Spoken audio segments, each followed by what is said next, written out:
जय हिंद। मैं सुरेंद्र सर फिर से एक बार आपका स्वागत करता हूं अपने YouTube channel M study team में। और आज का जो चैप्टर होगा नंबर सिस्टम एपिसोड 2। इससे पहले नंबर सिस्टम एपिसोड 1 के नाम से हम बना चुके हैं वीडियो। उसमें हम नंबर से डिटेल्स यानी डिजिट और सिस्टम यानी पद्धति के बारे में जीरो लेवल से विधिवत हम उसको बताए हैं। जो स्टूडेंट अगर नहीं देखें उस वीडियो को, वो एम स्टडी टीम चैनल को सर्च करें और प्लेलिस्ट में जाकर नंबर सिस्टम को देख सकते हैं। ठीक है दोस्त, आज का जो क्लास होगा नंबर से रिलेटेड होगा और नंबर मोस्ट इंपोर्टेंट होता है मैथ्स के लिए। नंबर्स के बारे में जानकारी, क्योंकि नंबर से ही तो सारा टोटल मैथ्स बना हुआ है, नंबर से ही टोटल मैथ्स बने हैं। तो भाई हम उस प्रोडक्ट के बारे में जानकारी नहीं लेंगे जिस प्रोडक्ट का हमें यूज करना है हमेशा।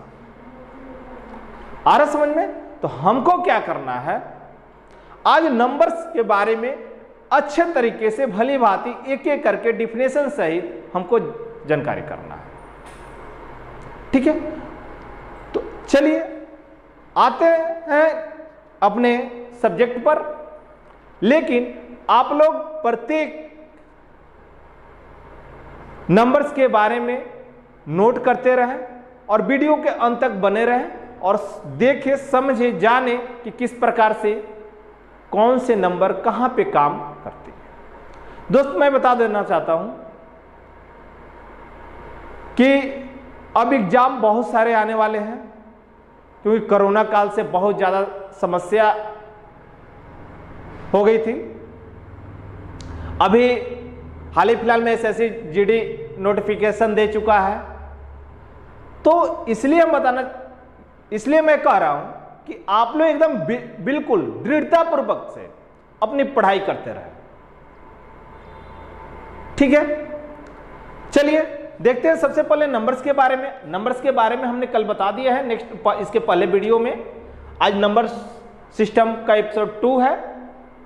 ठीक है, चलिए देखते हैं सबसे पहला प्राकृत संख्या। प्राकृत संख्या क्या होता है? ठीक है, जिसको इंग्लिश में बोलते हैं नेचुरल नंबर। नेचुरल यानी इंग्लिश के तहत देखा जाए तो नेचुरल, जो प्राकृतिक यानी गॉड ने खुद बनाया हो, इस प्रकार से। आ रहा समझ में? तो नेचुरल नंबर यानी जहां से उत्पत्ति होती है मैथ की, वहां से हम लेकर चलते हैं। तो नेचुरल नंबर वह संख्या जो 1 से शुरू होती हो और अनंत तक जाती हो, वह संख्या नेचुरल नंबर यानी प्राकृतिक संख्या कहलाती है। या एक तरह से और भी बोल सके तो गिनती से शुरू होने वाली संख्या प्राकृतिक संख्या कहलाती है, जो आपके स्क्रीन पे इसका डिफिनेशन दिखाई भी देता होगा। आ रहा समझ में? तो जो संख्या जो 1 2 3 4 5 6 अनंत तक जाए, वह संख्या नेचुरल नंबर कहलाती है। ठीक है, एग्जाम्पल में हमने बता दिया क्या, 1 2 3 4 5 अनंत तक, डैश डैश डैश अनंत तक। ठीक है, अब हम देखते हैं नेक्स्ट पूर्ण संख्या। पूर्ण संख्या को इंग्लिश में हम लोग क्या बोलते हैं, होल नंबर। और होल नंबर क्या होता है दोस्त? इसी नंबर यानी प्राकृतिक संख्या के पहले यानी गिनती शुरू होने से पहले अगर 0 आ जाए, वह संख्या हमारा होल नंबर कहलाएगा। आ रहा समझ में? एक एक करके आप डिफिनेशन को लिख सकते हैं, आपके स्क्रीन पे है। ठीक है, नेक्स्ट चलते हैं पूर्णांक संख्या। पूर्णांक संख्या जिसको इंग्लिश में बोलते हैं इंटीजर्स नंबर, वह संख्या जो ऋणात्मक और धनात्मक दोनों में लिखा जाए, यानी माइनस और प्लस दोनों रूप में लिखा जाए, उसी संख्या को हम लोग क्या बोलते हैं, पूर्णांक संख्या। जैसे -3, -2, -1, 0, 1 2 3, ठीक ना, ये होगा आपका पूर्णांक संख्या। समझ में आ रहा है? इसका डेफिनेशन आपको दिखाई देता होगा, आपके स्क्रीन पे है। अब चलते हैं अभाज्य संख्या। अभाज्य संख्या यानी अभाज्य संख्या, यानी वो भाज्य होने वाली संख्या नहीं है, ठीक है। वह संख्या जो एक से और अपने आप से छोड़कर किसी और संख्या से विभाजित ना होती हो, वही मेरा अभाज्य संख्या या प्राइम नंबर कहलाता है दोस्तों। आ रहा समझ में? अभाज्य संख्या को छोड़कर किसी और संख्या से, दूसरे से संख्या से विभाजित ना हो, वह संख्या अभाज्य संख्या कहलाती है या प्राइम नंबर कहलाता है, ठीक है। एग्जाम्पल में देखा जाए तो छोटा, सबसे छोटा अभाज्य संख्या क्या होता है? तो 2 3 5 7 11 13 डैश डैश डैश, ठीक है। तो अभाज्य संख्या, सबसे छोटा अभाज्य संख्या क्या होता है? 2, ठीक है। एक हमारी अभाज्य संख्या नहीं है, आ रहा समझ में? तो ये 2 से शुरू होने वाली संख्या होती है अभाज्य संख्या, और इससे क्वेश्चन पूछे जाते हैं 1 से लेकर 100 तक के बीच में कितने अभाज्य संख्या होती है। ये कई बार क्वेश्चन पूछा हुआ है एग्जाम में, तो आप लोग इसको लिख कर और याद कर सकते हैं कौन कौन सी संख्या होगी, बट हम बता देते हैं 25 आंसर होगा। 1 से लेकर 100 तक के संख्याओं में अभाज्य संख्या की संख्या 25 होती है, ठीक है। नेक्स्ट चलते हैं भाज्य संख्या। सेम इसका अपोजिट, सेम इसका अपोजिट, यानी 1 से और अपने आप को छोड़कर किसी दूसरे संख्या से विभाजित हो जाती है, वह संख्या भाज्य संख्या कहलाती है। सेम इसका अपोजिट, यानी 1 से और अपने आप से छोड़कर किसी और संख्या से नहीं कटती है, तो उसी प्रकार 1 से और अपने आप से छोड़कर किसी और संख्या से कट जाए, विभाजित हो जाए, वह संख्या भाज्य संख्या कहलाता है, जिसको हम इंग्लिश में बोलते हैं कंपोजिट नंबर। एग्जाम्पल में देखें तो कौन सी संख्या होगी? 4 हो जाएगी, 6 8 9 10 डैश डैश डैश, बहुत सारी संख्या भाज्य संख्या होगी। अब देखिएगा, इसमें कहा जाए तो ये 2 किससे कटेगा? 2 से या 1 से कटेगा, आ रहा है समझ में? और यहां पे है कि ये अपने आप से भी कटेगा, 1 से भी कटेगा और 2 से भी कटेगा। देखिएगा 1 से, 2 से और 4 से, आ रहा है ना? यहां पर हम इसको डिवाइड करेंगे तो 1 से और 2 से, बाकी किसी संख्या से डिवाइड नहीं हो सकती, चाहे कोई भी संख्या ले लीजिए। तो यहां पे 1 से और 13 से डिवाइड हो सकती है, लेकिन ये जो है संख्या, जैसे 10 मान लीजिए, तो 1 से तो होगा ही, 2 से भी होगा, 5 से भी होगा और 10 से भी डिवाइड होगा। तो इस प्रकार 1 से और अपने आप से छोड़कर किसी और संख्या से डिवाइड हो जाती है, वह संख्या हमारी भाज्य संख्या कहलाती है, ठीक है दोस्तों। समझ में आ गया होगा? आगे बढ़ते हैं।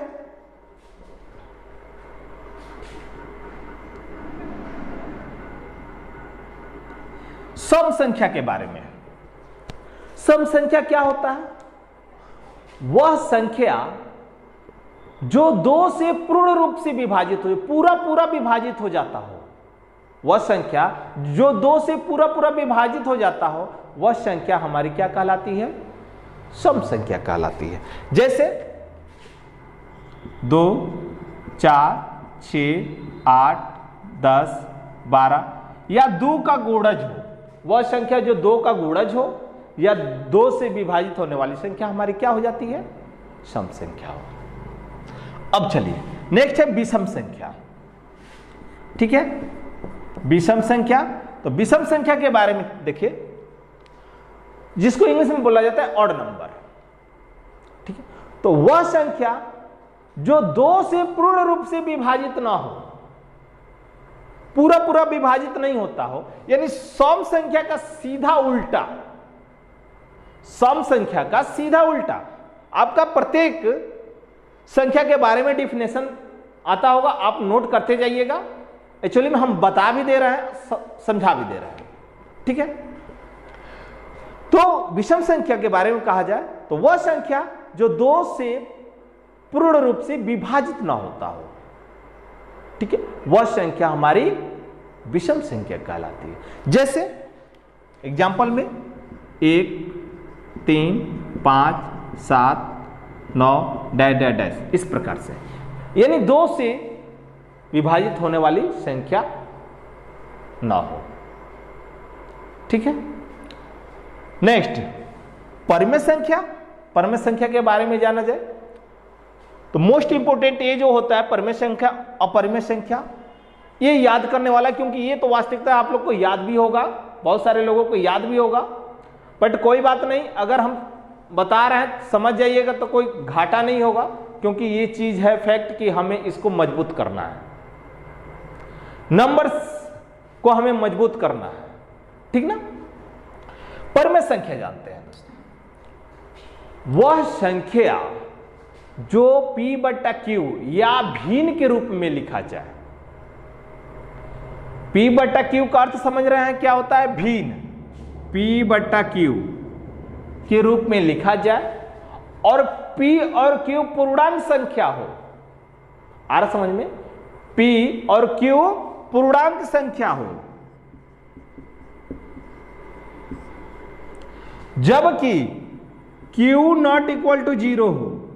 Q नॉट इक्वल टू 0 यानी Q जो है 0 के बराबर नहीं हो, तो वह संख्या हमारी क्या कहलाती है? परिमेय संख्या कहलाती है, ठीक है। एग्जाम्पल में देखा जाए तो 2/3, 5/7, 9/12 कुछ भी लिख सकते हैं। यहां पे 3 भी हो जाएगा, 4 भी हो जाएगा, 5 हो जाएगा। अब पूछिएगा सर कि 3 और 4 और 5 कैसे हो जाएगा, क्योंकि ये बट्टे में नहीं है, P/Q के रूप में नहीं है। तो दोस्त ये मैं बता देता हूं कि हमें केवल बोला गया है कि Q नॉट इक्वल टू 0 के बराबर होना चाहिए, यानी Q जो है नीचे वाला भाग जो है 0 के बराबर नहीं होना चाहिए, बाकी तो कुछ भी हो सकता है। देखिएगा इसके नीचे 1 है कि नहीं है, ऑलरेडी 1 है, तो ये आपका क्या हो गया? परिमेय संख्या हो गया। किसी भी संख्या के नीचे अगर 1 लगा देते हैं कोई फर्क नहीं पड़ने वाला है, इसलिए हम 1 को हटा भी देते हैं, छुपा भी देते हैं, वो दिखने लायक नहीं होता है, फिर भी वो हमारी संख्या कहलाती है। अब तो कोई डाउट नहीं होगा। चलिए नेक्स्ट चलते हैं, अपरिमेय संख्या। अपरिमेय संख्या के बारे में जाने, इसका डेफिनेशन आपका सामने होगा स्क्रीन पे। अपरिमेय संख्या क्या होता है? वह संख्या जो P/Q के रूप में नॉन लिखा जाए, ठीक है। तो वो कौन सी संख्या होगी जो P/Q के रूप में नहीं लिखा जा सकता होगा? आ रहा समझ में? अब यहां पर देखिएगा परिमेय संख्या को हम ऐसे भी लिख सकते हैं 4√9 √16, लेकिन √3 √5 √2 इसका मान हम क्या कर सकते हैं? इससे अलग आएगा, क्योंकि अगर जब इससे रूट हटाएंगे तो मेरा मान क्या आएगा?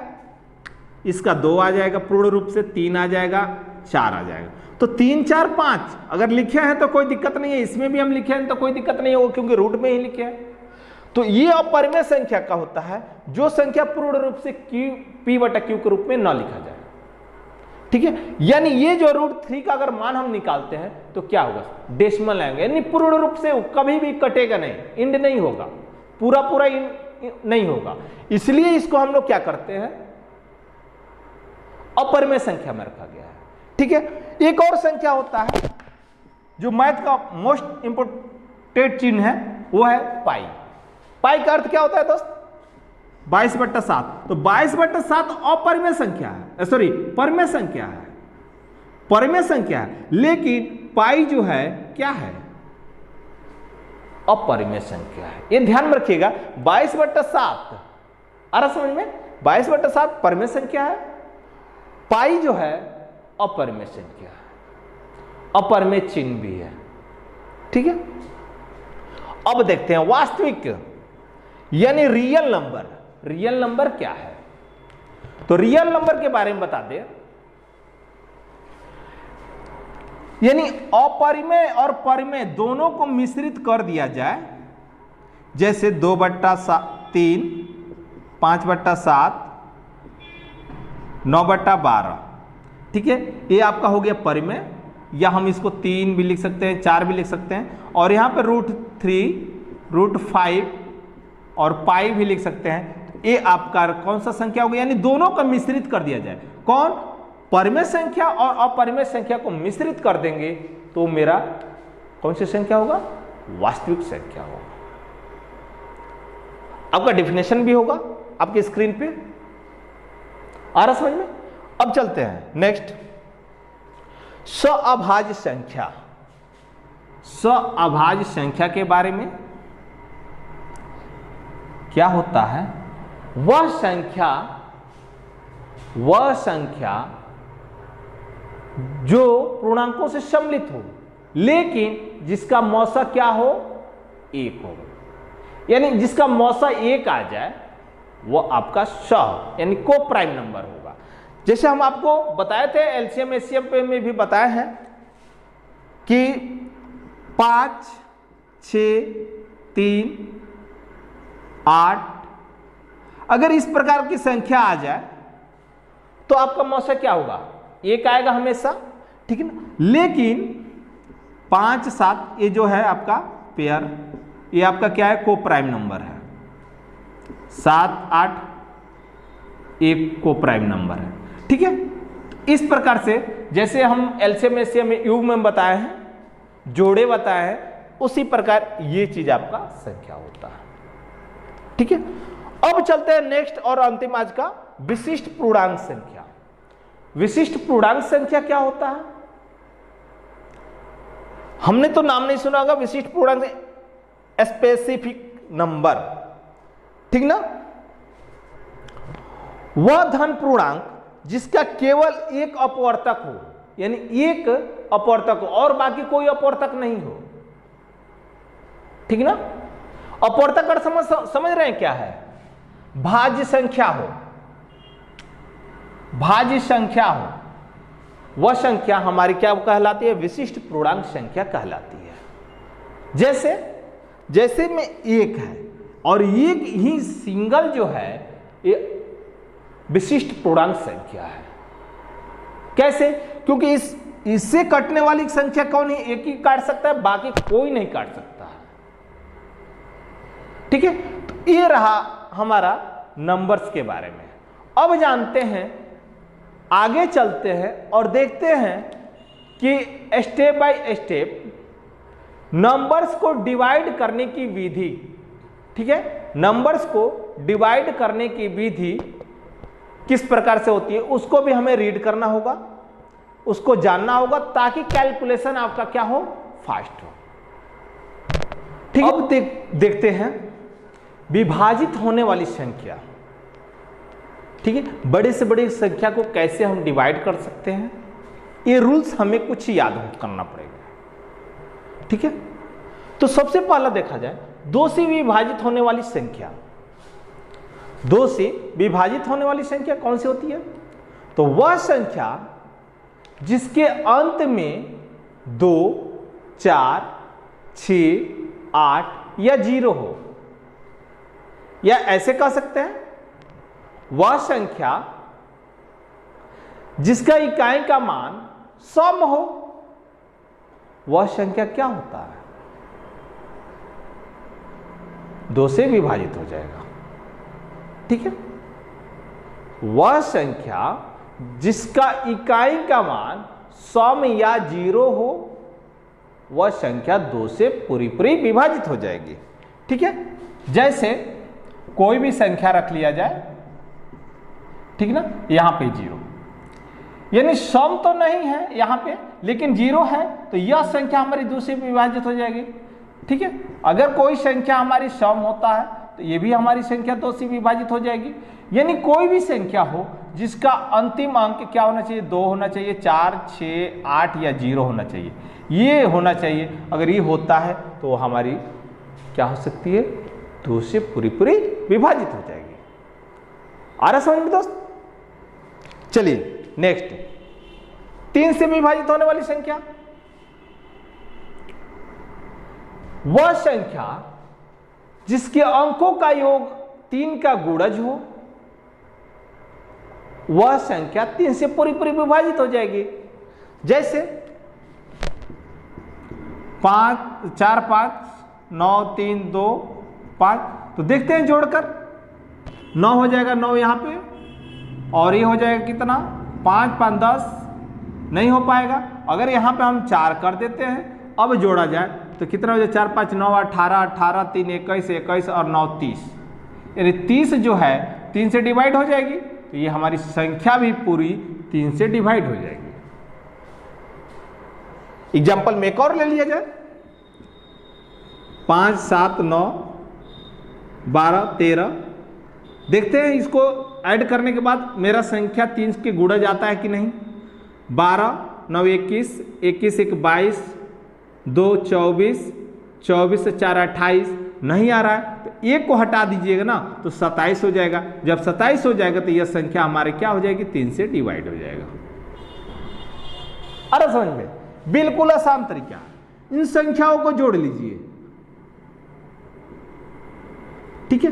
12 9 21 1 22 22 और 5 27, 27 3 से डिवाइड हो जाता है, तो यानी संख्या वो भी क्या हो जाएगी 3 से डिवाइड हो जाएगी।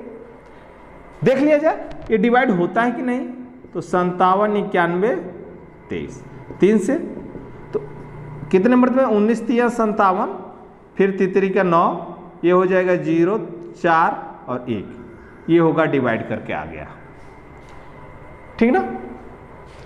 तो कितना हो गया 19 30 41 डिवाइड हुआ, तो इस प्रकार से संख्या डिवाइड हो जाती है। अब तो कोई डाउट नहीं होगा, परिभाषा भी आपको स्पष्ट दिखाई भी देता होगा। चलिए नेक्स्ट चलते हैं।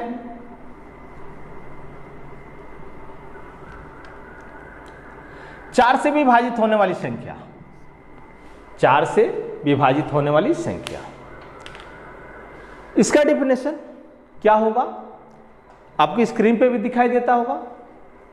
वह संख्या जिसका अंतिम 2 अंक, ध्यान दीजिएगा, अंतिम 2 अंक 4 का गुणज हो या 4 से डिवाइड होता हो, या अंतिम 2 अंक शून्य हो। क्या हो? अंतिम 2 अंक शून्य हो, 4 से डिवाइड होने वाली संख्या के बारे में।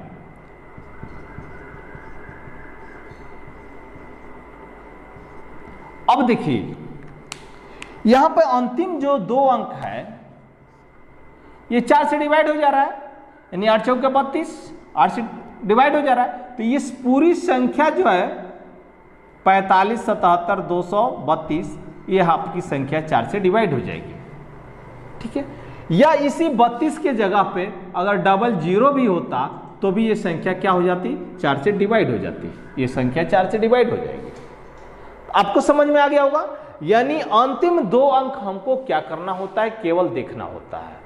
अगर अंतिम 2 अंक हमें पता चल गया कि ये 4 से डिविजिबल है, तो ये संख्या हमारी पूरी 4 से डिवाइड हो जाएगी। समझ में आ रहा है दोस्तों? जहां पे भी समझ में ना हो कमेंट जरूर कीजिएगा नंबर वाइज देकर, ठीक है। नेक्स्ट, 5 से विभाजित होने वाली संख्या। 5 से विभाजित होने वाली संख्या क्या है? जिस संख्या का अंतिम अंक 5 हो या 0 हो, वह संख्या हमारी 5 से पूरी पूरी विभाजित हो जाएगी। कोई दिक्कत? किसी भी प्रकार का दिक्कत हो तो बताइए, ठीक है। नेक्स्ट, 6 से विभाजित होने वाली संख्या, वह संख्या जो 2 से भी कटता हो और 3 से भी कटता हो, यानी 2 का रूल फॉलो करता हो और 3 का भी रूल फॉलो करता हो, वह संख्या 6 से पूरी पूरी विभाजित हो जाएगी, ठीक है। जैसे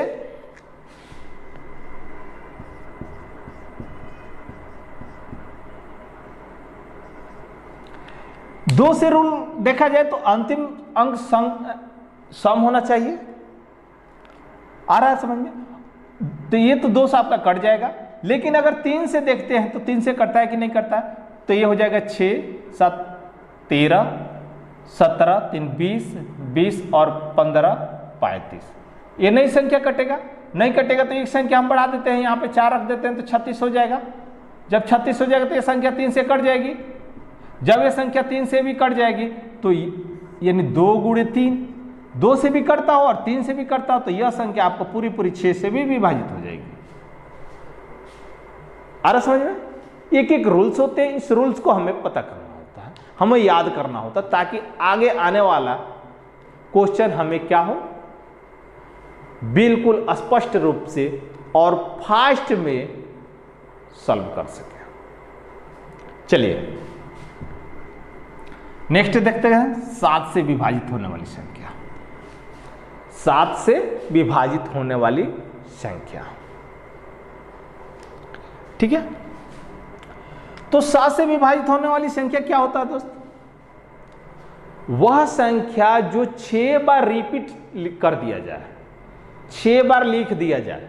जैसे 6 6 6, यानी 6 बार ये लिखा गया। कोई भी संख्या हो 6 बार लिख दिया जाए, 2 2 2, ठीक है।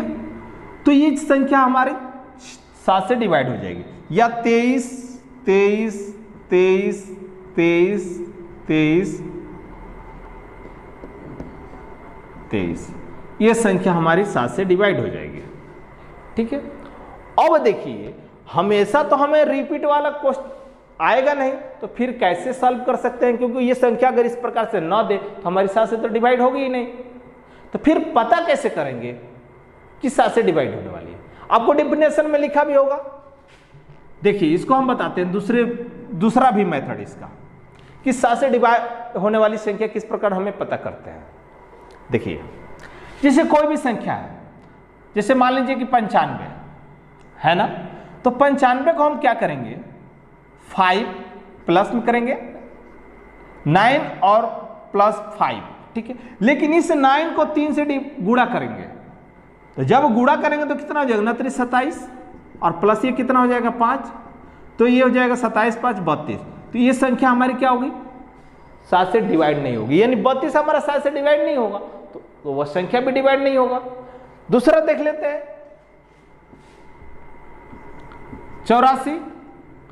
अब यहां पे 3 से डिवाइड गुणा कर लेते हैं, तो 8 के 24 और प्लस 4, यानी कितना हो जाएगा? 28। ये संख्या हमारी 7 से डिवाइड हो जा रही, तो ये 84 भी हमारी 7 से डिवाइड हो जाएगी। अरे समझ, चाहे जो भी अंक ले लेते हैं, 178, ठीक है। तो क्या करेंगे? 17 प्लस 8 और गुणे में यहाँ पे 3 देख लेते हैं। यहाँ पे क्या करेंगे? 17 × 51 और प्लस 8 कितना हो जाएगा? 59। तो ये जो 59 होगा, ये क्या 7 से आपका डिवाइड होगा? कभी नहीं, इसलिए ये भी संख्या 7 से डिवाइड नहीं हो पाएगी। जांच कर लिया जाए पूर्ण रूप से, 178 को 7 से भाग देगा तो कितना हो जाएगा? 7 दूना 14 और ये बच जाएगा कितना? 3, यानी 38 हो जाएगा। तो 7 × 5 = 35, रिमाइंडर 3 बच जा रहा है। अरे समझ में? तो इस प्रकार से हम 7 से डिवाइड होने वाली संख्या को जांच सकते हैं, ठीक, कि कौन सी संख्या मेरी 7 से डिवाइड होती है। चलिए नेक्स्ट देखते हैं 8 से डिवाइड होने वाली संख्या, ठीक है। तो 8 से डिवाइड होने वाली संख्या क्या होता है? जिस संख्या का अंतिम 3 अंक, ठीक ना, अंतिम 3 अंक अगर 8 से कटता हो, अंतिम 3 अंक, इस संख्या का अंतिम 3 अंक अगर 8 से डिवाइड होता हो ना, तो ये पूरी पूरी संख्या डिवाइड हो जाएगी। तो देख लेते हैं क्या? 8 एकम 8, यहाँ पर हो जाएगा 14 और ये हो जाएगा कितना? फिर 8 एकम 8 6 60, यानी ये कटेगा नहीं, ये संख्या हमारी कटेगी नहीं। अरे समझ में? तो इस प्रकार से हम क्या कर लेंगे? जांच लेंगे। या 48 74 78, ठीक ना, 3 0, यानी जिस संख्या का अंतिम 3 अंक 0 हो, यह संख्या हमारी 8 से पूरी पूरी विभाजित हो जाएगी। लेकिन अंतिम 3 अंक हमें अगर डिवाइड होता है तो वो भी संख्या हमारी डिवाइड हो जाएगी। तो क्या रख दें यहाँ पे? जैसे 8 रख देते हैं, तो अब हमारी संख्या 8 से डिवाइड हो जाएगी, क्योंकि 8 एकम 8 8 5 40, ठीक है, तो ये संख्या भी पूरी पूरी हमारी डिवाइड हो सकती है। इसका डिफिनेशन आपके स्क्रीन पे दिखता होगा। चलिए नेक्स्ट, 9 से विभाजित होने वाली संख्या, वह संख्या जिसके अंकों का योग अगर 9 का गुणज हो, वह संख्या जिनके अंकों का योग 9 का गुणज हो, वह संख्या हमारी क्या हो जाती है, 9 से विभाजित हो जाएगी। ठीक है, जैसे से में 3 का रूल फॉलो करता है, जिस प्रकार से अगर 3 का रूल होता है उसी प्रकार 9 से भी है। अगर इसका योग अंकों का योग, ठीक ना, 9 का गुणज आ जाए तो 10 9 19, 19 6 25, अब 25 और 10 35, ये संख्या हमारी नहीं कटेगी। इसको अगर हम 4 कर देते हैं तो संख्या हमारी 36 हो जाएगी। अब ये संख्या 9 से डिवाइड हो जाएगी, तो ये पूरी पूरी संख्या यानी 73 45 674 ये 9 से हमारी डिवाइड हो जाएगी। आ रहा समझ में? 10 से विभाजित होने वाली संख्या, भाई 10 से विभाजित होने वाली संख्या वही हो सकता है जिसका अंतिम अंक केवल 0 हो, वही हमारी 10 से डिवाइड हो सकता है। ठीक है, अब चलते हैं मोस्ट इंपोर्टेंट क्वेश्चन, कई बार पूछा जाता है 11 से। तो 11 से विभाजित होने वाली संख्या क्या होता है दोस्त? तो वह संख्या, जैसे मान लीजिए यहां पे संख्या है, ठीक है, जिस संख्या का विषम स्थान, जिस संख्या का विषम स्थान और सम स्थान, जैसे ध्यान दीजिएगा, यह विषम स्थान, विषम अंक नहीं, विषम स्थान, ये आपका विषम हो गया। ठीक है, अब इसको हम देखते हैं सम स्थान। सम स्थान क्या है? नीचे वाला है, ये हो गया सम स्थान, यहां पे विषम स्थान, ठीक ना। यानी जिस संख्या का विषम स्थान और सम स्थान का अंकों का अंतर, यानी इनको जोड़ने के बाद, यानी जैसे 4 7 और 9, 4 + 7 + 9, और विषम स्थान को जोड़ेंगे तो क्या आ जाएगा, 3 5 8 और 3, ठीक ना। देखिएगा विषम स्थान का अंकों का योग हम जोड़े हैं, यह 1 पे आएगा, ये 3 पे आएगा, ये 5 पे आएगा, ये 7 पे आएगा, यानी कंटिन्यू हम नंबर वाइज लिखे तो, ठीक है। तो विषम स्थान के अंकों का योग कितना होता है, तो 6 5 11 8 19, ठीक है। इसको जोड़ते हैं तो कितना हो जाएगा, 7 4 11 20, ठीक है। अब देखिए इन दोनों का अंतर, इन दोनों का अंतर, अंतर में समझ रहे हैं ना, घटाव, अंतर 0 हो, 11 हो, 22 हो, 33 हो, या 11 का गुणज हो, 11 का गुणज हो, तो वह संख्या हमारी क्या हो सकती है, किससे कट सकती है, तो 11 से डिवाइड हो जाएगा। अब जैसे मान लीजिए यहां पे 7 की जगह पे हम 6 रख देते हैं, 7 की जगह पे 6 रख देते हैं, तो अब इस संख्या को जोड़ेंगे तो कितना हो जाएगा, यहां पे 19 हो गया, ये भी 19 हो गया, ठीक ना। 3 3 6 5 11 11 8 19, और यहां पे भी 6 4 10 9 19। अब इन संख्याओं का दोनों का अंतर क्या आ गया, 0 आ गया। तो अब ये हमारी जो संख्या है ना, यानी 34 56 893, यह संख्या 11 से पूर्ण रूप से कट जाएगी। काट कर देख लिया जाए तो 11 3 33, 1 बच जाएगा, यहाँ पे 15 15 11 1 11 4 बच जाएगा, यहाँ पे हो जाएगा कितना 46, 11 4 44, 2 बच जाएगा, यहाँ पे हो जाएगा 28, यानी 11 2 22, 6 बच जाएगा 69, ठीक है, 3 बच जाएगा, और यहाँ 11 3 33। तो ये आपका आंसर होगा, ये कटेगा तो, ठीक है। तो इस प्रकार से हम लोग जांचते हैं। अब 12 से होने वाली संख्या, यानी 12 से विभाजित होने वाली संख्या क्या होता है, ठीक है। देखिए दोस्त, 12 से विभाजित होने वाली संख्या ना, जिस प्रकार से हमारा 6 से विभाजित होने वाली संख्या होती है, यानी 2 और 3 का रूल फॉलो करती है, उसी प्रकार 3 और 4 का रूल फॉलो करेगी तो हमारी वो संख्या 12 से भी डिवाइड हो जाएगी। कोई भी संख्या हो गया,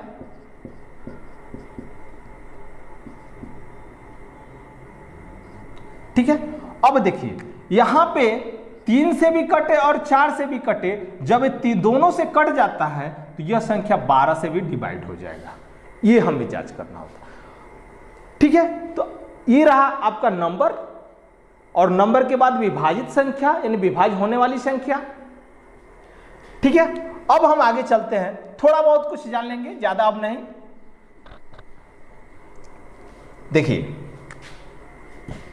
अब हम जानते हैं क्या, फेस वैल्यू, फेस वैल्यू और प्लेस वैल्यू।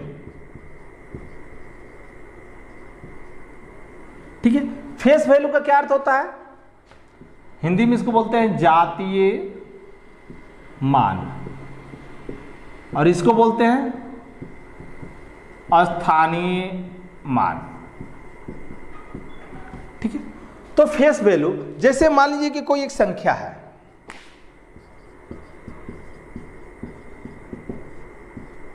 अब ये पूछे कि जातीय मान क्या होगा, इस संख्या में जातीय मान 9 का क्या होगा, 9 का जातीय मान क्या होगा।